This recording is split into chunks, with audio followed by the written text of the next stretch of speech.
Cool. Well, I'm going to say it. I'm going to say we're live with Kirill from Tulikivi. So Kirill is the export sales manager for Tulikivi sauna heaters. And Tulikivi are based in eastern Finland, producing predominantly sauna heaters with soapstone surrounds, but also ceramic and even metal heaters. So welcome to the podcast. Thank you for making the long journey. So Kirill, firstly, tell us a little bit more about Tulikivi, what it is that you guys do, and what makes your product kind of different from everything else that's out there. Thank you guys for inviting me here. It was very nice to travel with you from London, Durham. We'll come on to that in a minute. Yeah, and to join this conversation. So Tulikivi is a Finnish company, a family company listed. And mostly 70% of company's business is fireplace production. Mm-hmm.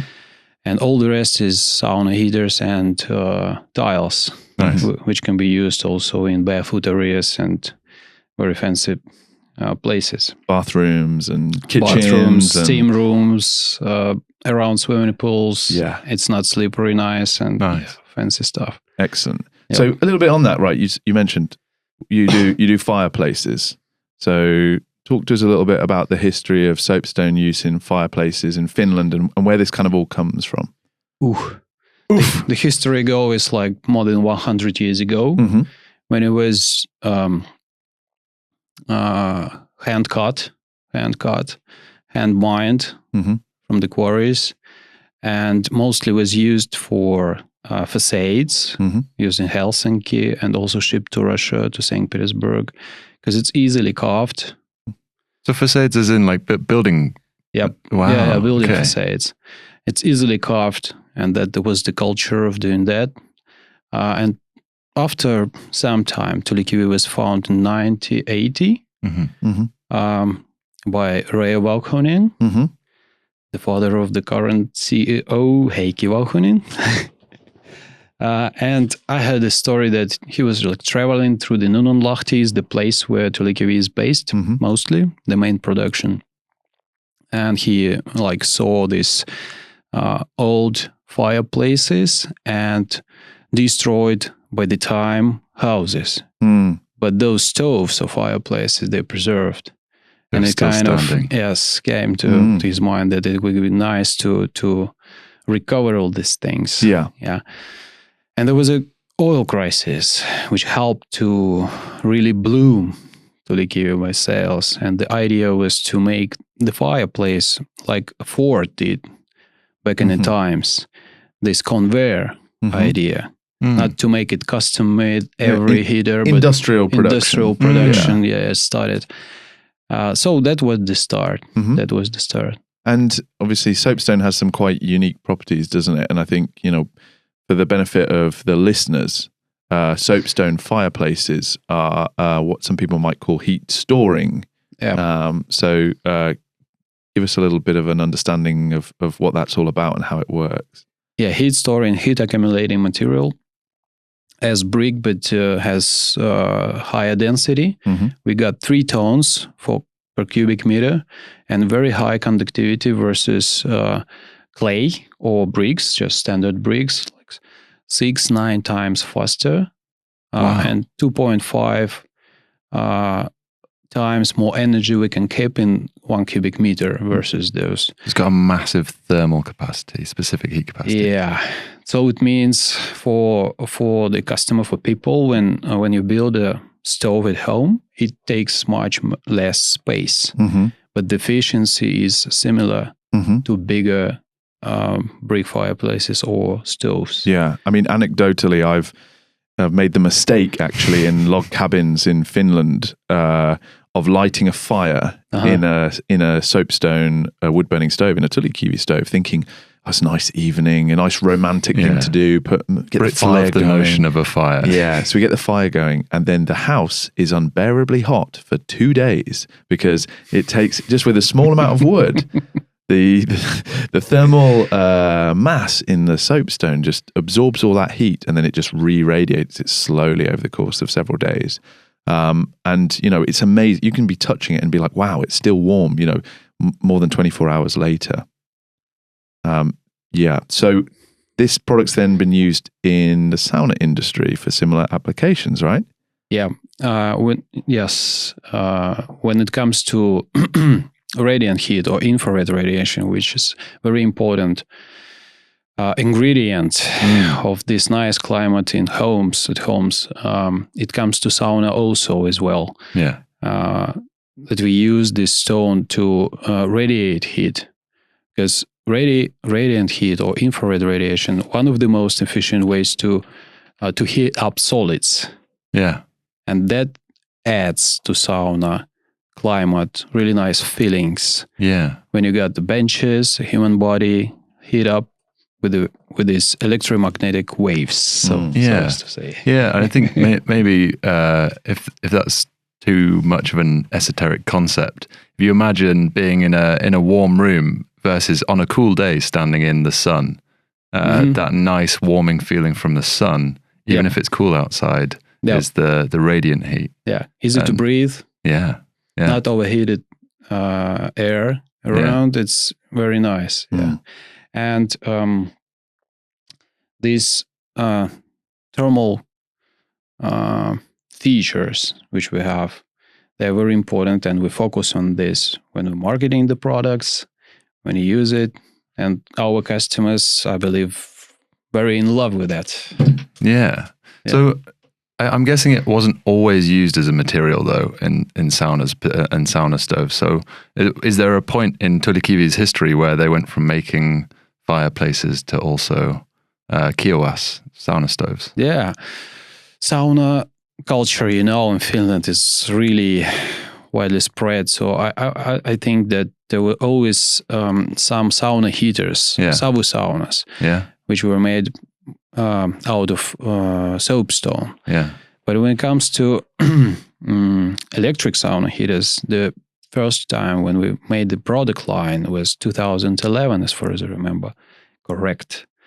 And the advantages of that was low safety distances, like 2 centimeters to the bench, 80 degrees, 80 to 100 on the surface, so you can't have a burn, something. Yeah, wow. And also you can play with the temperature on this steam stone, so-called, where you put water on, which gives different löyly experience, different sauna experience also. So that was a kind of invention. And we used not only soapstone, also we used ceramic, and we call it cast stone.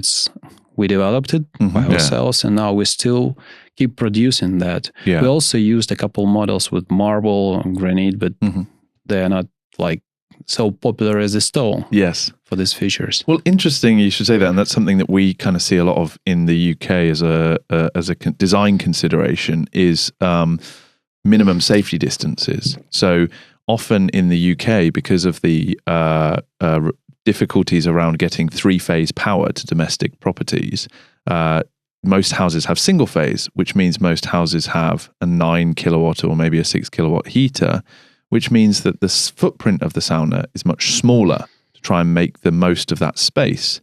And, Tulikivi as a product has very, very small minimum safety distances, as you say. So despite the fact that it's quite a, people think, well, it's stone, it's a bulky, heavy material, actually takes quite a small footprint in the sauna. And like you say, because it's you're not going to burn yourself if you accidentally brush past it. Yep. Yes, it will be hot, 80 to 100 degrees, but you're not going to hold your hand there, but it's not going to leave your skin behind, and it's not going to leave a lasting burn. Then your need for heater guards in the same way is also reduced. So suddenly you go from needing essentially a quarter of the room or maybe an eighth of the room in the corner to being able to work in a much smaller footprint, right? That's correct. It's very compact. It gives this opportunity to make it compact and safe. Yeah. And also, of course, this is like individual thing, but design-wise, looks very nice. Yeah. And today, when I was talking with your guys from the bespoke sauna production department, can I say so? Yeah. Okay. Our projects team, I like to call projects them. Team. Yeah. They were very happy to see the new new sauna heaters with a half a centimeter safety distance. It's more compact. Yeah, with adjustable height and everything. And they immediately start to... this is what the designers cry out for. Because advantages of that. Yeah. If you think UK housing stock, a lot of it dates back hundreds of years. And so, people from other countries almost laugh at how small people's houses and, we're all compact. Oh, how compact everything is. And so, even in a very high-end, expensive property in London, they're working with very small footprint. So they're trying to maximize every centimeter in that space. And so, products which take up small footprints, which includes those minimum safety distances, are just invaluable to designers because it allows them more space for things that, if the steam is excellent, which is defined by a good stone capacity and good thermal mass, and you've got a small footprint, including those minimum safety distances, the space that's then allowed for you to have more benching, or maybe do whisking, or maybe do hot yoga, or whatever you want to do. It's just more space means that you can do more with the space. Yep, absolutely. More options. Yeah.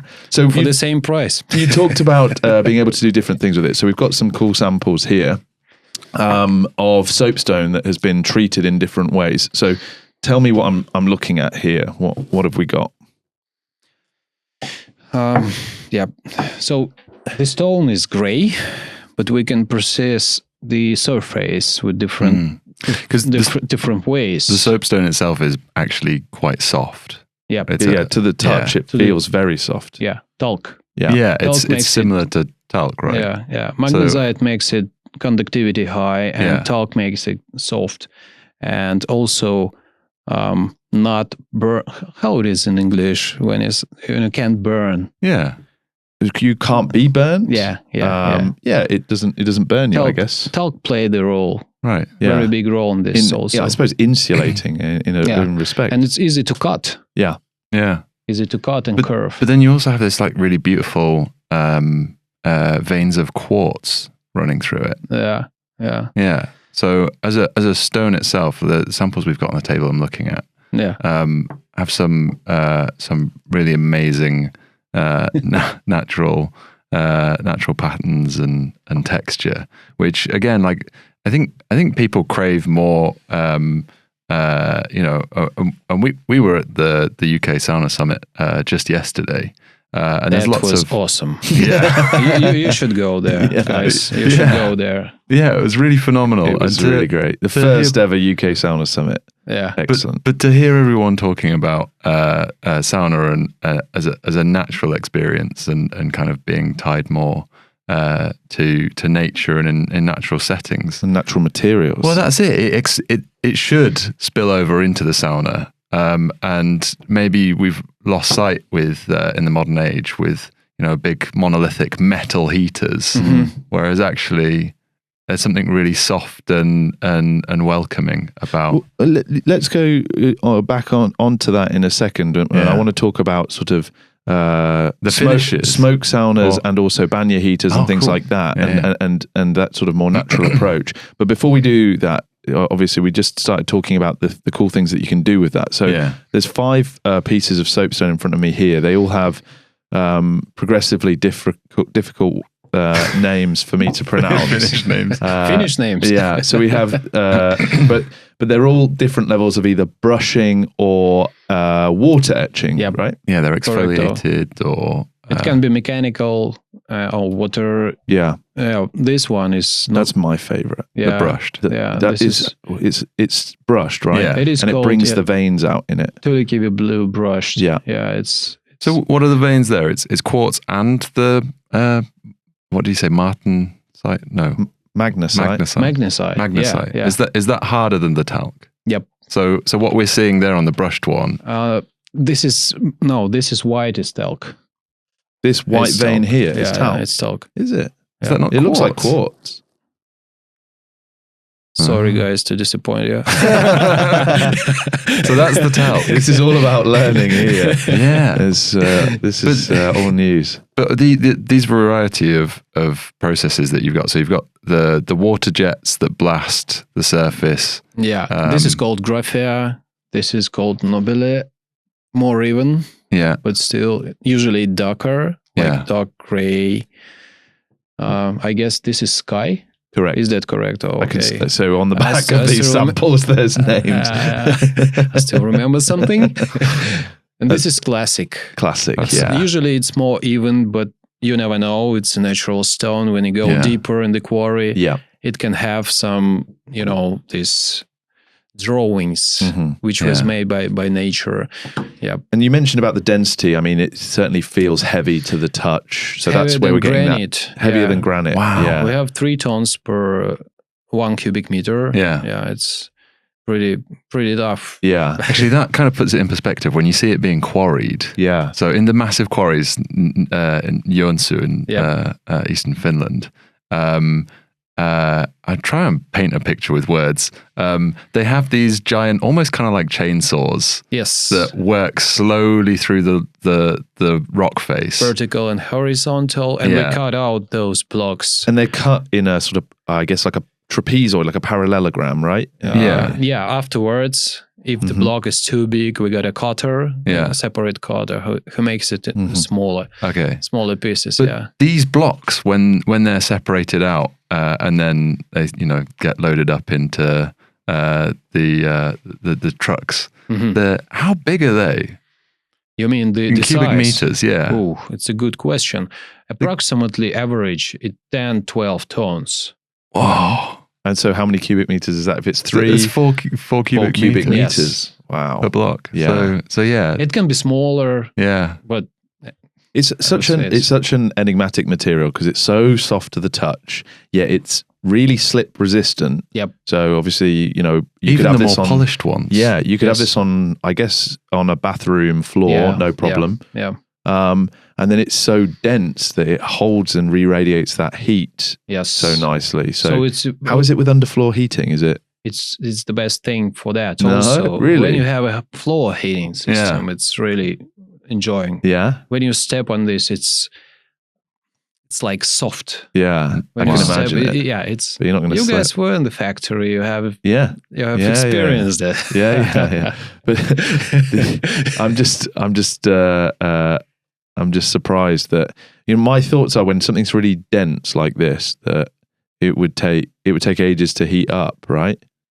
But due to high conductivity, the problem is solved. I know, but it's just in my brain. The physics of it. Picture a porcelain tile. Yeah. They always go for quite thin ones for underfloor heating. This is the thing with soapstone that I always find as an enigma, right? Is the idea that it's really, really dense. It holds a lot of heat. It re-radiates it slowly, then it heats up quickly. And I feel like in my mind, it feels like it breaks the laws of physics. It's a heat battery, is what it is. And I remember, so when I studied product design, we had to do some project for like a hair salon. I had the idea of like a cordless curling wand or something like that. And they said, you can't do that because there's no such thing as a heat battery. We weren't allowed to have battery-powered cordless things. But I was really, I searched and searched and I couldn't find anything. But now, many years later, we come across soapstone in this context, and it is that wonder material. It just absorbs all the heat. So there you go, guys. If you're looking for the next big thing, hair straighteners and curlers made of soapstone. Cordless soapstone hair products. Yeah, there you go. So patent pending, Max Newport 2024. Very cool. So let's talk. We'll go back to the thing about natural materials there. So obviously, smoke saunas, traditional heat storing saunas, banya stoves. Soapstone is a product of choice, really, in specifying these and designing them. Tell us a little bit about how they're used in that context, what that kind of looks like, why they're used, and why that makes it a good experience. due to the properties, basically. And the cultures are different a bit. I mean, sauna cultures, if you go from Finland to Russia to Baltics to Germany, UK. And we try to adopt our products due to this culture. So this banya comes from Russia, heat accumulating big stoves. So we got a product for that also. We have electric sauna heaters, which are like fair for every market, but it started from Finland, of course. And it accumulates heat very good. So as you already mentioned, we radiates it back. Yeah. And it's pretty good climate in sauna Pretty room. good. Yeah, pretty good. Tell us about the Grinion stove. So we talk about banya stoves. It's I would say, in Russia it's similar to sauna, which we have in Finland. Smoke saunas for anybody who doesn't know. Yes. But the same principle, then fire and smoke goes through these stones, make them red enough. So it's like 700 degrees on those stoves, pretty a lot. They are red. But the smoke is going out the chimney. Yeah. So your sauna room is not fulfilled with the smoke. It's pretty clean, but then you got this big heat accumulating mass. This Grinion 2.5, 3 tons, depending on the model. You have to reinforce the floor to install something. You like gotta that. have a fundament at least, not the wooden one, of course. Yeah. Then we can double it, so it can be like 6 tons, 5 tons. Whoa. For approximately 60 cubic meters. Wow. 35, 60, depending. And it radiates the heat back, and then you got so-called fast, or how Russians call it, overheated steam. I don't know what it means, but steam. but it's really, really hot. And when You're talking about superheated steam. like superheated. Yeah. Okay, let's call it this way. Yeah. Because we're in UK. Yeah, nice. And when you drop water inside, through the door, it gets like hlop, like boom, Yeah. Wow. very loud. Yeah. And then the steams go out, and you usually don't have any ventilation there. So the air should be still, because you got this steam pile of the ceiling, and then it's slowly Steam pipe. Steam pile. It's A Russian phrase. It's a direct translation. And What you mean is like a big head of steam. yeah, Yeah. Okay. maybe it depending on the sauna room volume and everything, but it can be like 40 centimeters, 1 meter thick. Wow. Like that. And then when it cools down, it going down and heats you up very nicely. And then Russians usually do this Finnish style stuff, whiskey or Whisking. löyly. Yeah. So they use typically oak, I guess, some birch, another. Yep. I had Fennec with balsam fir recently, which was amazing. Yeah. So yeah. So this is the way how the cookie crumbles in this banya stuff. So for anybody who's not been to a banya, the Grinion stove, you've got it's wood burning. It's heating up the stones or the thermal mass inside the stove. Then it comes out of a chimney. But when you want to pour the water, you open like a bake oven door, I suppose, like a small door hatch to pour the water in. Yeah. And when you burn it, the door should be closed because gases and fire goes through the stones. So much like an Ito kiowas in the way that it's what we call a heat storing stove. So you heat it up beforehand for hours and hours, and then when it's up to temperature, you put the fire out, you damp the fire out, you close off the chimney, and then you open up. You throw the hakkalöyly, the air cleaning löyly. Is there a word for this in Russian? What? The hakkalöyly, the first air cleaning löyly to get the smoke. And with the Grinion, you don't need this. Okay. Because soot really burns. Soot. That's okay. Yeah. Sorry. No, we can do this in your language. So yeah. Yeah. Soot burns out if you got the temperature over 500. So there's no thought. So no need to do this. People anyway do this thing, but you don't need this. And that's why it's very, very important to have a big accumulating mass. Because you mentioned correctly that you first burn, then you start burning, goes out, and then you go to sauna or banya. So this is a much more experience-based thing. We're talking, heating up over hours and hours, maybe like 3 hours to get 3.5, 3.5 hours. It's like the minimum for this particular stone. Yeah. And then no limit. And then once you've done that, I guess it's hot for 24 hours at least there? 12 to 24? 2 days. 2 days? 2 days usually. Yeah. Good. So this Maybe is 3. like, if you've got a cabin in the woods somewhere, a bolt hole at the weekend, you go there on a Friday night, make it nice and hot, and then enjoy sauna all weekend. Yeah, you can have steam in the morning on Saturday easily. Great. But you've still got the convenient options of course, electric clad soapstone heaters. And you can combine that. But you can combine it. In one sauna, a lot of projects we had together, electric sauna heater and wood burning sauna heater. Doesn't matter, green units or something else, because electric sauna heater is something that fast. And actually women like that more because you push on the button. Convenient. Convenient. Yeah. And all is ready. And if you got friends and all this traditional thing on the weekend, so you start up your wood burning sauna heater. So, I mean, we find that these get specified a lot in very premium installations here in the UK.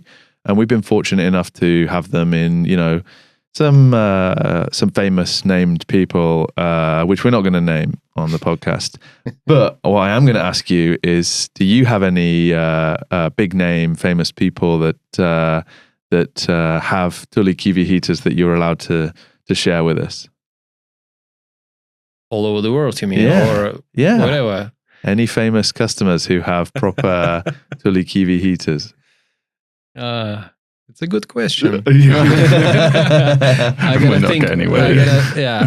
I don't think I can. You can't get it out of the head right now. Sorry. I'm always going to try. Well, no, very good. So some names are better not to name now. Yeah, I'm sure.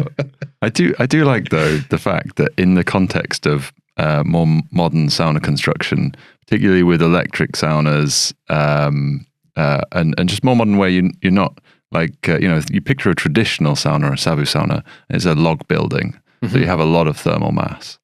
And then when you come to the heaters, a lot of these modern heaters, it's 20 kilograms of metal and then somewhere between maybe 40 and 60 kilograms of stone. But your electric heaters, they start all at, is it 60 or 80 kilograms of stone inside? The old product line comes to 60. The 60. Yeah. New product line got twice less, but the temperature of the stones is higher. But then you have, how much stone mass do you have on the outside? It depends on the heater. So it can be 230, it can be 300, depending on the model. Wow. Yeah. So overall, if you just combine all these masses, we are the most massive. You're the most on the market, if we can say so. Yeah. So, and that's the missing link between some of that kind of the more esoteric feeling of the heat. You touched on the importance of that infrared, and I don't mean like a glowing red infrared panel in a infrared cabin. I mean the black body infrared radiation. Yeah. So having all that extra mass. And löyly. Yeah. Magic löyly. Yeah. This combination makes it really, really, you guys need to experience that all the time. Yeah. Yeah. Great. So some people who know about soapstone might have heard of things like in some soapstone you have stuff like asbestos, right? We are really certified so much that no. Yeah. So, I mean, just for people's benefit, so some, I guess you'd call them seams or reserves of soapstone have naturally occurring asbestos in them, right? But the fantastic thing about the quarry in eastern Finland, where you guys are based, is there isn't any asbestos in this, right? It's absolutely clear. Yeah. And our soapstone and the products is, I would say, the most certified in the world. Mhm. Wow. All the countries where we sell it. So Yes. all across the world. We got on our websites all these certificates, so you can be sure it's Mhm. really safe. Yeah. Germany, Austria, all over Europe, US. So Mhm. it's all good, all Yeah. safe. And Excellent. our partners, hookah guys, Yeah. they make dishware. Dishware. You can say so. They make yeah. hand warmers that Yep. you can heat Yeah. up, Yeah. massage stones. Yeah. And I even see that they make stuff that keeps things cool, right? So they make like cubes for cooling your drink. Like the whiskey Yeah. cubes. Yeah. So instead of putting ice in your drink, which waters melts it down, and waters it down, Yes. they put these little cubes in your drink that are like you come out of the freezer, and so the opposite happens because it has that thermal mass. It takes a lot to warm it back up again, I guess. Yes. So Yeah. Correcto. yeah. That's work like this. Or juice. Would you- If you're alcohol free, so Yeah. you can I don't cool know whether down I'm juice. talking about whiskey. Valid point, sorry. Yeah. But it's not we. Yes. Yeah, great. Yeah. Well, look, I mean, you've come all this way, of course, to visit us on the podcast first and foremost. Great. But also, let's talk a little bit about, yesterday we were at the UK Sauna Summit. So, yeah. This was, of course, interesting to yourself and a lot of international brands descending on what's going on here in the UK. So tell us a little bit about what you thought about yesterday, how it was, and and what you've kind of learned about the UK sauna scene at the moment. That was awesome. That was really awesome. It was really good organized. A lot of people, very positive approach to all this stuff. Speakers just, I would say, emotionally. And when it comes to some specific information, like scientific approach also was based, were also awesome. I got the really perspective that, to my extent, that UK market is going to the right direction of developing this sauna industry because it has all the emotion-wise stuff and then scientific-based arguments and everything. So different people were speaking about the sauna from different perspective. It was really nice to see. Then I don't know, guys. So it's just I would like to go again. Yeah. to see and to talk, to understand how people use, because it's different from that it is in Finland, where the sauna was kind of where the word sauna comes from. Yeah. Let us put it this way. Yeah, and people talk a lot in the UK. Yeah, it's true. It's true. Talk a lot. Yeah. It's quite interesting. You've got a unique perspective on this as well. So for those who don't know, Kirill, obviously you're originally from Russia. You now work in Finland. Yeah. And so kind of seeing things from through a lens of, understanding Russian banya culture, Finnish sauna culture, and then to come to the UK where we don't really have a traditional bathing culture in the same way, or at least one that's now sort of being revived after a very, very long hiatus. So yeah, I mean, given the context of that, is it quite unusual for you to see a culture where they're almost discovering thermal bathing for the first time, or is this quite normal for you? I've seen this, I would say, similar approach maybe in Germany, but I would say it's more quiet in saunas usually, tradition-wise. In UK, I've noticed that a lot of socialization, if we can say so, is going on like everywhere and also in sauna. That is like, to my extent, it's like distinctive thing for this, for the UK. For this market, the place, and evolution of this sauna and spread is ongoing, and it would be really interesting to see what's going to be here in 10-20 years. Yeah. What how it would evolve and what features it will have. With you can distinctly identify from Finland or Russia or whatever. Yeah, That would be really interesting. I certainly see a bigger focus more and more on understanding authentic bathing cultures generally, and we're seeing a lot more people that are saying, "Hey, I want to enjoy a proper Russian banya," and other people saying, "Well, today I want to go for more of a Finnish sauna experience," and other people going, "Well, let's try something even more unusual. Let's try a Korean jjimjilbang or something completely different." And I've even heard people talking about making a temescal somewhere in London. So I think people are getting more and more open to this idea that thermal bathing experiences all have something slightly different to offer. And I think we're kind of coupling that with this need for us to live healthier lives and be more kind of social and less solitary creatures. So yeah, it was really good yesterday to kind of see that's emerging and in many respects is being commercialized, and people are kind of switched on to that. And the really interesting thing for me was that actually the demographic there was people who are running sauna installations, everything from small trailers on beaches, all the way up to the guys from Thermae Manchester were there, the Thermae group. There were large commercial bodies who were there with plans to have commercial facilities doing proper saunas, banyas, and ritual experiences, which is super exciting because it means that this is really the beginning. So yeah. And one idea touched me yesterday, I remember then.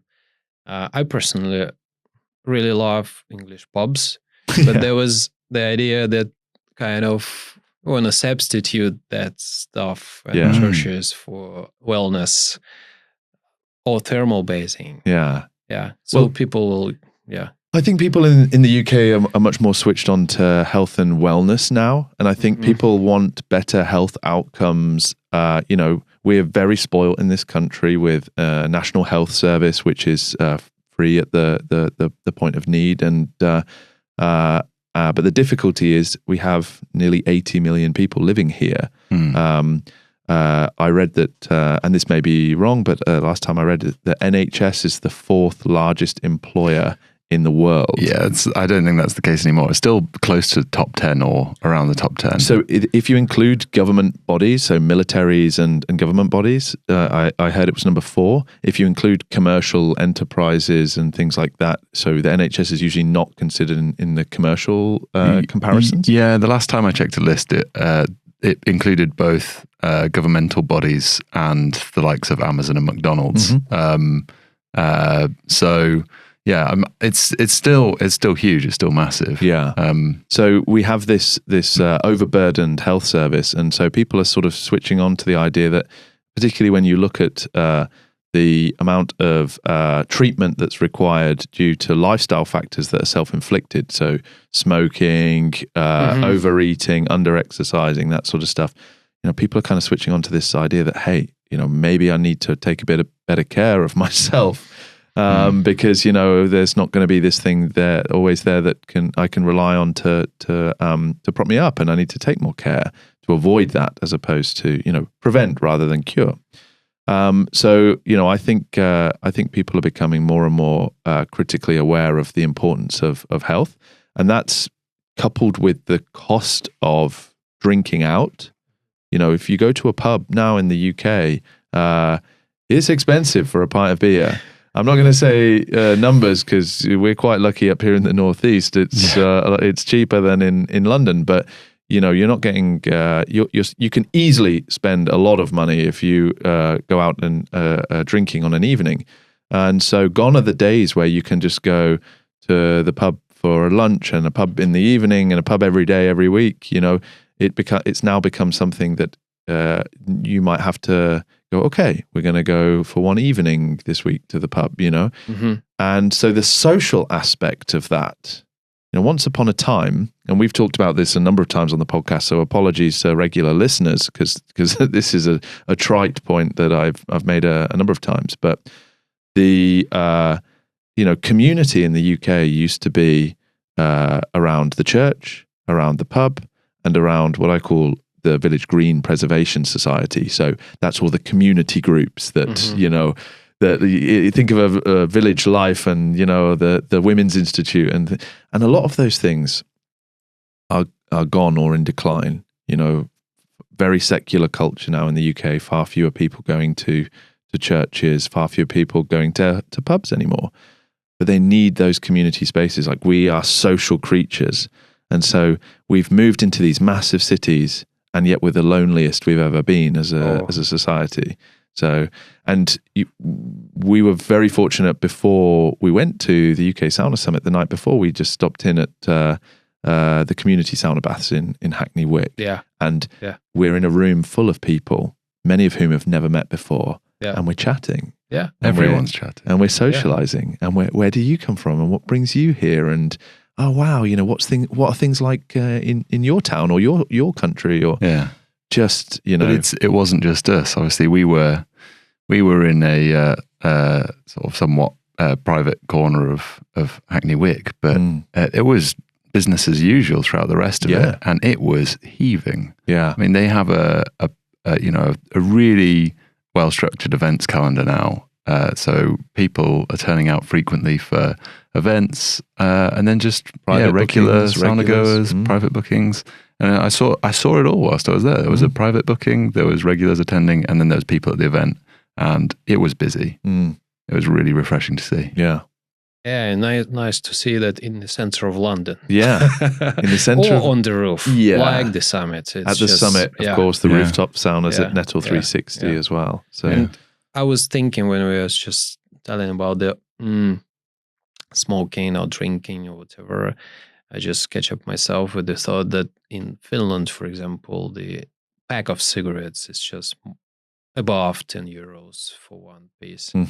And to go to the swimming pool sauna, it costs like 5, 6. Yeah. This is how it should be going. Yeah. Yeah. Yeah. When and that's it. It's cheaper to be healthy. Yeah. And that's it. And that's what it should be, right? You might not be aware, but we have a sugar tax now in the UK. And so, and they found that this very quickly changed people from choosing the sugar-sweetened soft drinks to diet soft drinks. And now, this, I don't know the exact stats on this. I'd love to know. But I remember having a conversation with somebody recently about this, that, the number one drinks preferences went from being diet soft drinks as the minority to diet soft drinks is like the vast majority. And even if you go to a fast food restaurant in the UK now, I'm not going to name names, and you ask for a meal there, they will automatically assume that you want a diet soft drink. You would have to specifically request to have the sugar or full fat version of said soft drink. So, this was going to happen also in Finland with the sugar and some other not really nice stuff. Yeah. Not really healthy in big quantities at least. Yeah. The same stuff is going to be and it seems to work, right? If you make being healthy a cheap option and an available option, people want to do stuff that makes them feel good, that makes them and is good for them. So it's good to be aware of this. Yes. So teaching people, telling what are the benefits of this, and from this extent, I was really enjoyed this summit, the forum which we were in, because there was a lot of evidence for this. I'm not going to name them because you guys, not you, but our dear listeners, they have to go there and just see everything and hear by themselves, see those presentations, those guys, those scientists who are making researches, who is on the edge of this. And also debunking some of the bad science as well. There was a lot of that going, hey guys, this other stuff that people have been saying, this isn't true. And like, this is kind of, you can't promote this and this because, and there are also risks. You know, there's always things that we have to kind of consider. So, you know, and I'm always of course critical of the use of the phrase infrared sauna in modern well-being because it's not really sauna. It's an infrared it's an infrared cabin I think is the right way to call it. And I think something to be said, right, is a lot of people will say most traditional saunas, when they're fully up to temperature, have more of the long wave infrared, the far infrared that people tout as being really good for you, than most infrared cabins. And what's really interesting is when you put an EMF meter next to soapstone as a product, right? Yeah. You guys get a ton of infrared radiation out of this thermal mass. Yeah. So have you done that? Have you put EMF meters next to soapstone and got this quantitative data? Can you show the far infrared EMF spectrum? We got a book. A short book which was written by our R&D head of R&D department. Yeah, we got data there, so we can share that information. And give me the case, you know, give me the kind of the abstract, you know, it's I don't put it out of my head right now. Okay, but generally speaking, right, we're talking a lot of the good long wave infrared that people talk about. Similar to those we radiate. I mean, human beings. It differs a bit, but still it's close with the fireplaces. Yeah, sauna heat is more intensive. The temperature is higher, but average is similar. Yeah.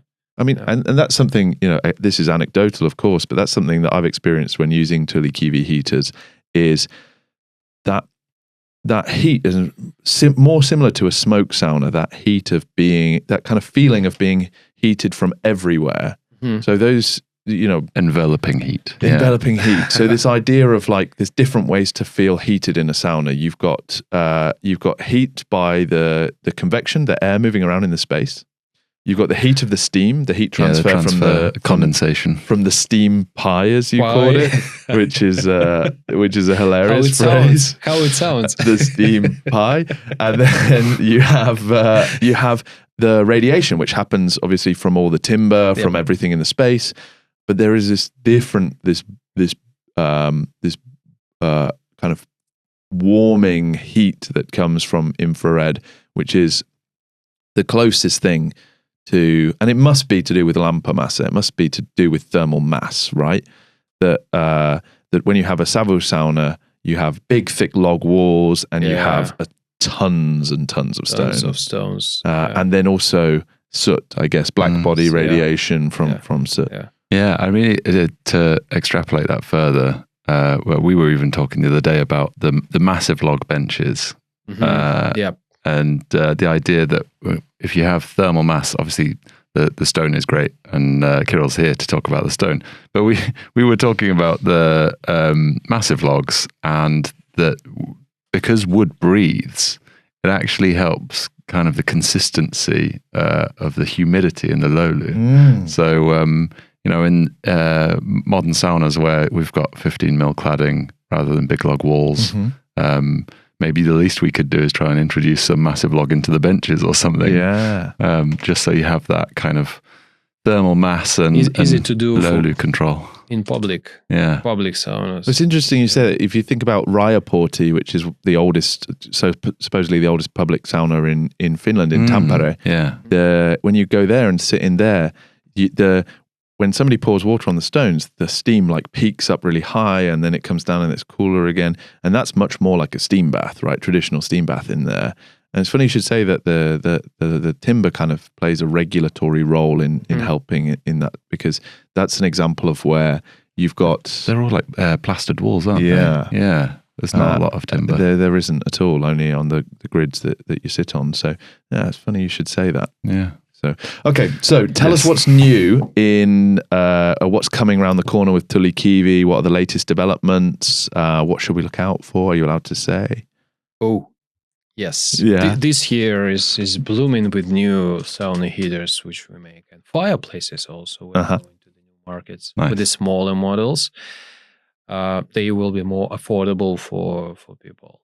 But with the sauna heaters, yes, new design. Yeah. Less sims. More friendly, compact, different options, height adjust, more hidden elements, more play with the temperatures. Yeah. So more löyly experience, different löyly experience, which is good for you. You can pick up or choose it for yourself. How do you mean?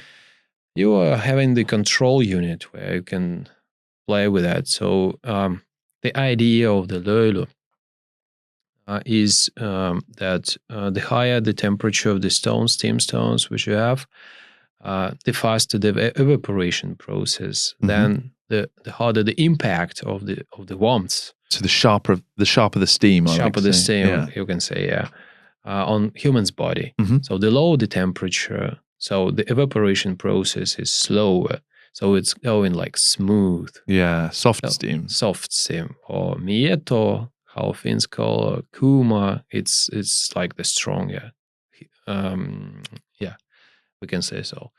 And you can adjust it from the remote control, Wi-Fi connection. So clarify for me, so I understand better. You can control the temperature of the stones. Yes, you can adjust how is that different from just heating up, choosing a different temperature on the stove? Algorithm which is going from the heating elements, how they work. The central one or the side ones. Right. And the machine understands regarding those temperatures. So this means you have independent control of the temperature of the stones, like independent from the atmosphere of the sauna, the room temperature. 100% independent, but it influences. What kind of range then? If it's not 100% separate, so the range is pretty good. Say I was having sauna at 80 degrees. The top. I can say you all the temperatures, but I was testing. We were testing 100 and 100 air. Yeah. Temperatures. There was 500 on the top stone. Yeah. The sensor was installed there, so 500. And the lowest temperature can be 150, something like that. Wow. 170. And it depends what would be the drop of the temperature after you make the löyly. Yeah. So this range, it's pretty big. So this is and you can see, hear, and feel the difference when it is on the edges. Yeah. This is really a control system for a connoisseur, because I think, connoisseur. Somebody who really understands what good sauna steam is about. Oh yeah. Because if you're just entering this space, stones get hot, pour water, enjoy sauna, right? Yeah. But when you really get into this, you understand that actually you might want to have the air temperature cooler but the steam hot, or you might want to have the air temperature hotter but the steam cooler and softer. Yeah. And these are kind of the things that, when you really get into this space, when you really want to nerd out and really take things to its kind of purest and really start to, understand what it means to make things hot and humid. It's not just the 80 degrees at 5-10% humidity. We're talking like really getting to play around with the heat of the steam in that space as well. Yeah. Cool. Okay. Wow. So watch out for that. New control systems, new models, new designs. Control system with Wi-Fi controls. Designs, easy to install, really. Mostly concerns not the customers maybe, but you guys. Yeah. Installers. Well, that's an important thing. Like soapstone is a really heavy material. If you've got a soapstone heater and you need to service things, you want it to be easy to access, easy to fix, so I guess, independent power supply and control systems separate to the model, so you don't have to climb into the base of the heater. Adjusted height, which is also, we think, important.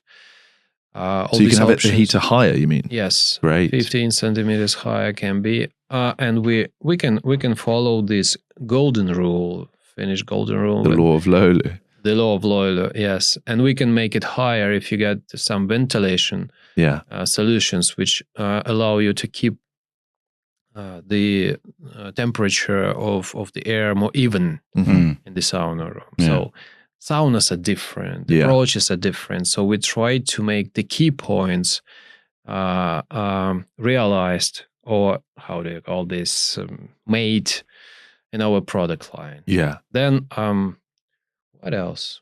We have something else. Okay. Maybe later.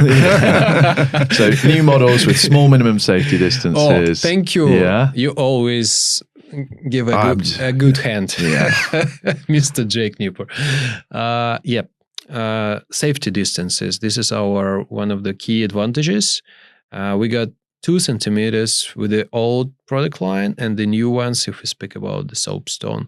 But with the ceramic surface, we have 0.5 centimeter. Wow. Yeah, which you can integrate without using any fences, any Heater guards. guards, or whatever.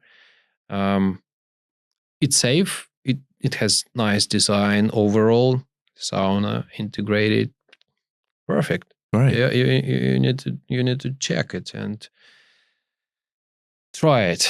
Yeah, and that's it. I think it's a product to be tried. So, I think obviously, Kirill, you'll be coming over more and more, trying to get out to these events. And if we can get people trying these proper soapstone clad heaters, you can also get cladding to put on other heaters as well. So you could actually take, certain wood burning heaters and put soapstone cladding surrounds on and really change it up. So watch this space. So thank you very much for coming on the podcast. Thank you. If people want to learn more, they can head over to either our website, obviously has your products on the site, and also tulikivi.com corporate website, or just go to any dealer. And Google's your friend too. Obviously, we'll put the links in the description to the products, both on the Finnmark site and your site. These things have to be firstly seen to be believed, but also get yourself in there because it's all about the experience. Yep. Thanks so much. Thank you for inviting me, guys. Cheers. Nice to chat you. Thank you.